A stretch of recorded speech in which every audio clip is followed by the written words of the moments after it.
Hello, wise fellas. Welcome again to the all-knowing owl. Let's start today at the very beginning of humankind.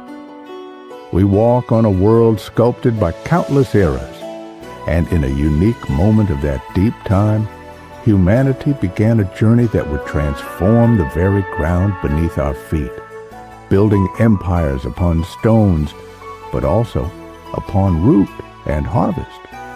It was a journey from a world of raw competition into one of structured societies.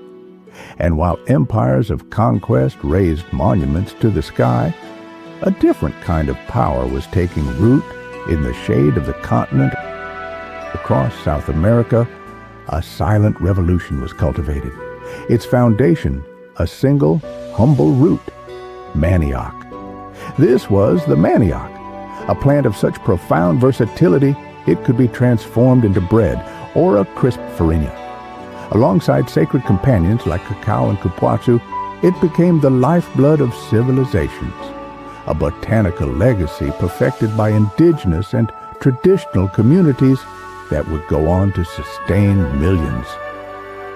What appeared as untamed wilderness to the outsider's eye was, in truth, a masterwork of design, a forest garden.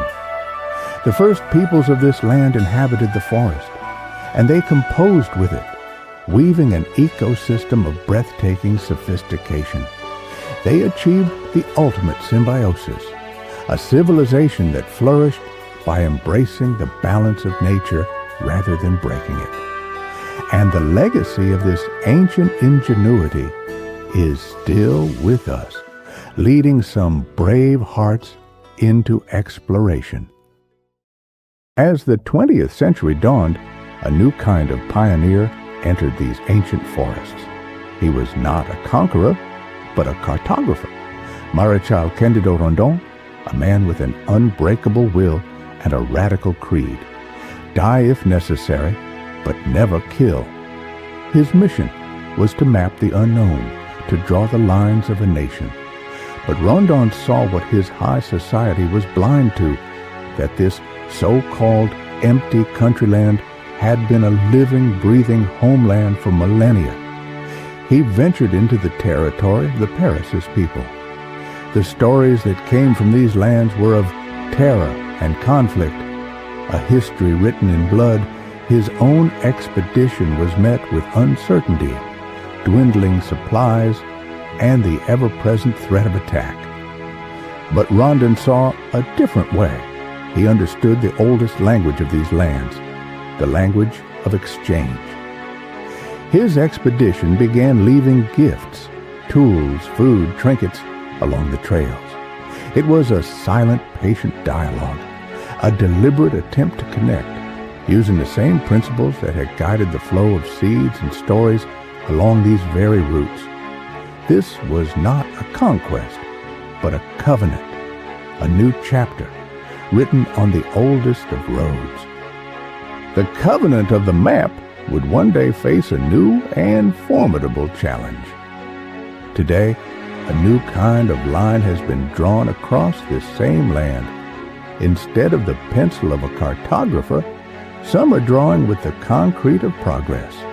The modern world's insatiable need for energy now lies directly atop this ancient life source.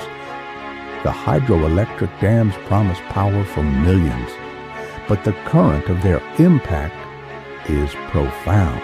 The very people Rondon sought to protect now face a new, slow-moving flood, one that struggles and often fails to mitigate the drowning of their world. These same roads of covenant, entangled and forgotten, lead us to a far deeper encounter, a memory of the continent written in the symbolisms along the path. Long before Rondon, there was a pre-Columbian path, Peabiru, a continent-spanning network of trails. They were the arteries of a living culture. Along them flowed a rich exchange, sacred ceramics carrying identity, complex languages weaving stories, and unifying rites that connected distant peoples. But the most vital cargo was life itself, seeds, the very seeds of the forest garden. This was the final masterful layer of that ancient symbiosis, a network ensuring that the cultivation of an entire civilization could spread, adapt, and endure. So the story of this land sprouts in renewed cycles. From the first seed planted in a forest garden, to the covenants forged on ancient trails, to the challenges of a modern world, the true lesson is one of connection. It reminds us that our future too depends on the networks we choose to nurture, on what we choose to exchange, to protect, and to pass on. That's it for today, travelers. Subscribe to find out more hidden mysteries about our fascinating planet. Tell us in the comments, where do you see humankind in 1,000 years?